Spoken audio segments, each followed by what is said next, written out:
Crazy Rich Asian. Hey yo, what the heck is this? What's up guys? So, do you guys think I have a crazy rich Asian face? I do, right? Let me tell you why. Because I'm secretly one.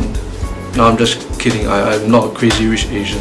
As you guys can guess, today's movie review will be about Crazy Rich Asians. Yes, this show popularized by Hollywood, popularized by the West.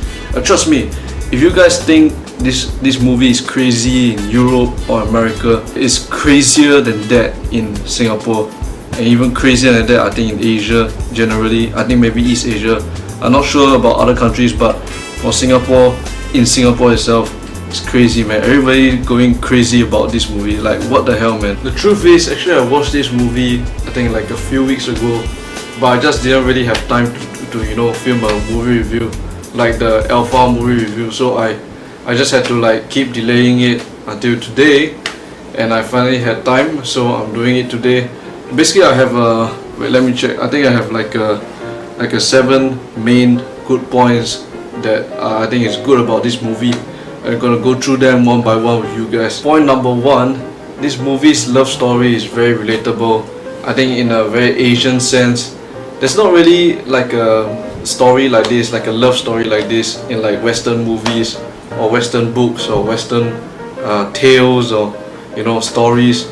Basically this is a very Asian centered kind of like a love story. You can't find this story anywhere else except in Asia because of the cultural background and cultural intricacies of this movie itself and the story line as a whole. And it's very relatable to us as Asians, as me. Of course, if you can't see, I'm Asian, if you don't know. Second plus point to this movie, it was filmed at very scenic areas in the whole country, very interesting areas. I think it just looked beautiful in general. I don't know whether it's CGI. I think one scene was like in CGI with like the Marina Bay Sands, and then like there was the fireworks. I think that was CGI. Other than that, you know, everything was beautiful. The place, the locations that they shot, it felt posh, man. Not saying that it's not posh, not saying that I can't afford it, but the truth is, an average Singaporean, an average Asian guy wouldn't go to these places, man. And it's posh, like really posh. The third great point about this movie, which technically doesn't apply to you guys if you are American or European, somewhere in Europe or like any other part of the world. The best thing that this film would do for my country, Singapore, this little island here, is it will attract more tourists to this place. And with more tourists means more money. And you know, Asians like money. Fourth great point about this movie is how they portray Asian culture as a whole. There are many types of like Asian people. You can be Japanese, you can be Korean, you can be Filipino, you can be Indian, you can be Arab, you can be Mongol, you can be Kazakh, you can be Uyghur, you can be Malay, you can be Indonesian, you can be Javanese.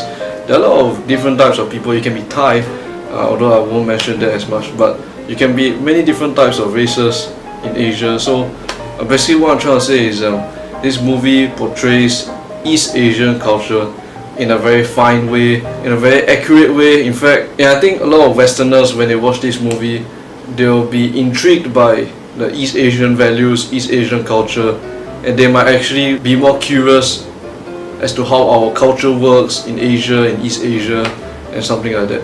And that's great because, you know, the purpose of the movie is to promote the culture itself. I think that's what they're trying to do, you know, in the first place. And speaking about culture, this actually brings me to like the 5th great point about this movie. It actually portrays the mother-in-law and the wife kind of a relationship in a household. You know, like if you're a guy, you married to your wife, and then your mom and her will sort of have like a kind of like a tension kind of thing going on. It's an Asian thing, man. I don't know whether in the West they have like this kind of bullshit, or in Africa, or like in South America. I have no idea, but in Asia this is a thing, man. I think even in Indian families they also have this thing going on. It's a pretty messed up thing, but I think it's sort of like the right of a wife to get accepted into the family. And in order to get accepted into the family, she has to sort of like please the mother-in-law first, because she's the head of the household. Like not really like the head, because the actual head is like the dad, the male, you know, the guy. But in other words, what I'm trying to say is the mother-in-law is often the head of the internal household, the internal household affairs, the internal, all the internal shit, all that, you know, the cooking, the cleaning, and the supervision, the family stuff. That's all handled by the mother-in-law, and she's like the queen. And I think this show actually shows a very good portrayal of the tension between the mother-in-law, which is Michelle Yeoh, and the daughter-in-law, which is Nick's, you know, fiance. The sixth great point about this movie is the fashion in the whole show, like how the characters dress, and you know, the style that they are dressing. I felt like I was watching like a fashion show thing, man. Like everybody's just being dressed like so glamorously, like man, like holy shit. Like when they are at home, they even dress like they are like going to a club or going for like a business meeting or something. Like damn, I was like, their standards were high, man. Like what the heck, you know, if I'm at home, I'll just be like wearing this, and I'll be wearing like shorts and stuff like that. But they'd be like business, man. I'm a businessman, 24/7, 365.25 days in a year. That's crazy, man. But I have to say this, the fashion is really good. I think the fashion designers for this show, amazing, especially like during the wedding scene. Very good stuff. All the dresses, all the female costumes. Well done, man. Well done. And the last and final great point about this movie, of course, it has to be about the music, man. Like seriously, the music, it features kind of like a 70s Shanghai kind of music, sort of like Frank Sinatra in China. That's sort of like that jazzy, swingy music back in the 70s and 60s. In Shanghai, in Hong Kong, they feature that kind of music. I think there was one by Deng Li-jun, this woman here. I think she's like the female version of Frank Sinatra in China, man. Like this woman here, she's like the beast. Like her music is good, everybody loved her. Even now when she's like gone from this world, people still talk about her and stuff like that. They don't really feature the exact music, they actually remix it to make it sound more modern and stuff like that. But I think it's genius, man. It's kind of brings a very good atmosphere, a very cultural atmosphere to the whole movie. Although I would say that it has its downsides because it doesn't feel like a modern movie. This movie doesn't feel modern. It feels more of like a very Chinesey 70s, 80s kind of music. I don't know. That's just my opinion, man. Of course, every movie has a good side and a bad side. And I've got to say, this movie in particular is like an even mixture of both, man. I have like 7 bad points about why it's bad.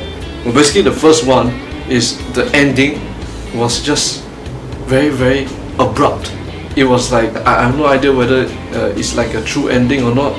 So I like stayed afterwards, I was like looking at the end credits. I had no idea it was like the ending because it was just so abrupt. It was like boom, like it was running and then boom, like suddenly it ended. I think personally from a you know, like a filmmaker kind of perspective, it's just not good, man, to like put the ending like that, to end it like that. You know movies should have a good end. Like look at the Dark Knight trilogy. Their endings are good despite them being like a sequel kind of a movie. I suspect the ending was bad for this movie because they want to do a sequel. And I think despite wanting to do a sequel, they should at least put some kind of effort to make the ending, you know, a full circle of the movie itself. Yeah. Another thing that I find very perplexing about this movie itself is how Rachel, this woman here, only finds out at the beginning of the movie that Nick, this handsome guy, is rich, is a super rich dude in Singapore. And I don't understand, man. Like if you're dating someone for quite a while, probably like a few months, don't you guys, you know, interact and talk to one another? Unless you're telling me that, you know, you met her for a few weeks. But that doesn't seem to be the case. Like the fact that he invited her to go to Singapore means that they probably know each other for months. And to hide such a big thing for months, man, something shady going on, man. There's something shady, really shady going on, man. And the third perplexing thing about this movie is how the family relationships are being drawn out within the movie itself. It is very, very, very unclear. It was confusing, it was distracting, it was just mind-blowing. Not really mind-blowing, but more like I have no idea what's going on kind of a vibe. I really had no idea what's going on, like seriously. Like suddenly within the movie, oh, cousin pops up. Oh, this guy's my nephew. Oh, that guy's my bro. That guy my sister. Until now, I still don't understand what is Nick's relationship with the girl, the female girl. I don't know whether I have a picture of her here. I have no idea what's the relationship between these two. Like, what the heck? Are they like brothers and sister, or like are they like cousins? I have no idea, man. It was confusing. And the fourth bad point about this movie, which technically links to the second one, in which the main actress only finds out in the beginning of this movie that Nick is rich and is from Singapore. He's like a rich Singapore kid. The main actress, Rachel, has like a bestie kind of friend, like a good friend. I think more like a best friend. And she's from Singapore. And apparently, her friend only recently knows that she is dating Nick Young. Like, this is her friend and this is Nick. And then, what the heck, man? Like, you only tell your best friend that you are dating that person when you finally meet her, like after a while.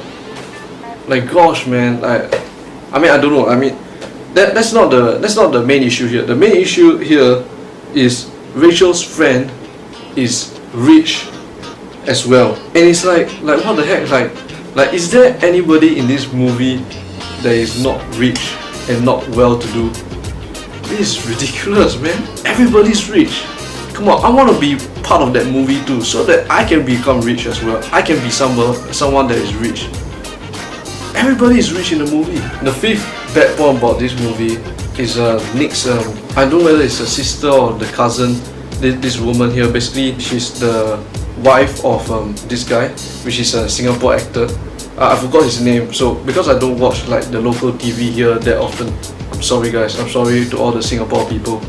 But yeah, basically that's her husband. And basically in this movie we found out that, you know, there are problems between the two of them. I can't really tell you what's the problem.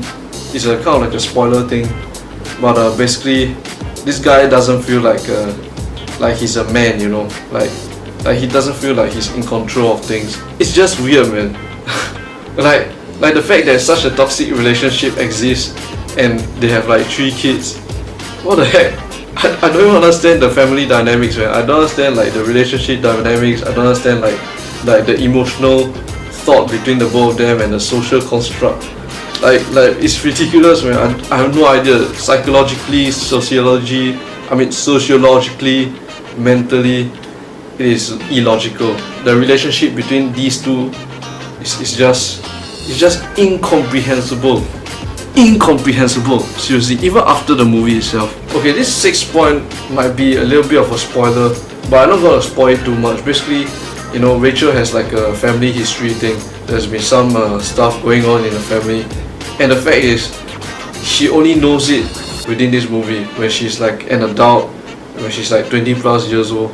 I don't understand, like what's the logic, man? Like, shouldn't you have known it earlier? Like I don't know, like it's so drama, man. This entire movie is so dramatic. Like, what's the point of keeping like a show that is so freaking goddamn dramatic? Like review after review without explaining anything in the process, and it doesn't even make sense. The fact that there are so many reviews and so many, you know, jaw-dropping moments that are going on simultaneously within this movie, it makes it very distasteful. In my opinion, it's just very distasteful, just very dramatic. I think this should be a TV drama instead of a movie, honestly speaking. And the 7th and final point as to why this movie is bad, it's very simple. This entire show or facade or, you know, story is not an accurate representation of our lives as Singaporeans. If you're looking to understand Singapore and its culture, or like just Asian culture itself, this movie it gives such a good impression that you will like probably remember it for the rest of your life. But the truth is, let me tell you the truth, not everybody is rich here, and not everybody can enjoy glamorous lifestyles and have like a business class plane ticket wherever they go, or even hold very elaborate weddings where suddenly the floor becomes flooded with water. Not everybody has the luxury to do that, man. So if you're trying to understand the culture here, like the legit culture, I mean this is just like the glamorous side. And the truth is, from the bottom of my heart, I do actually feel like this movie is a very superficial movie.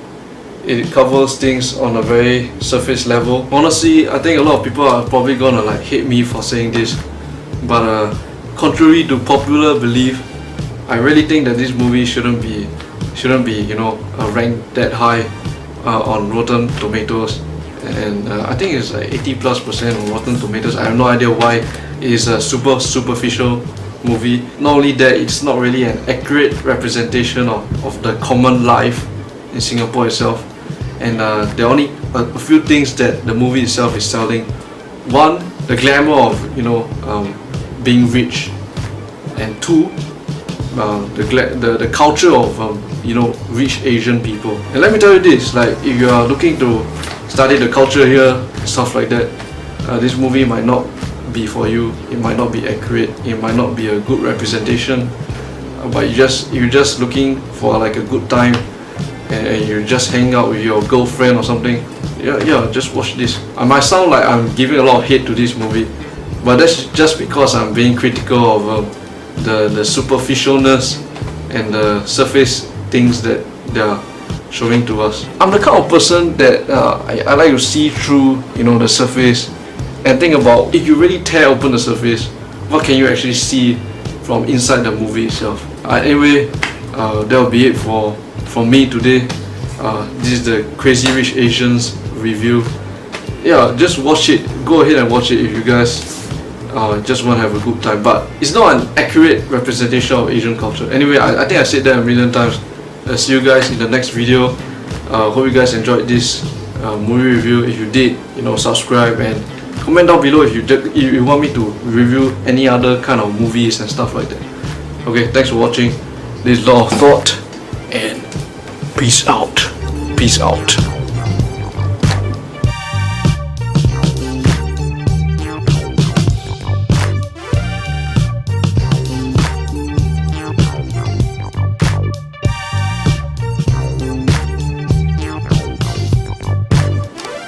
I'm actually rich, right?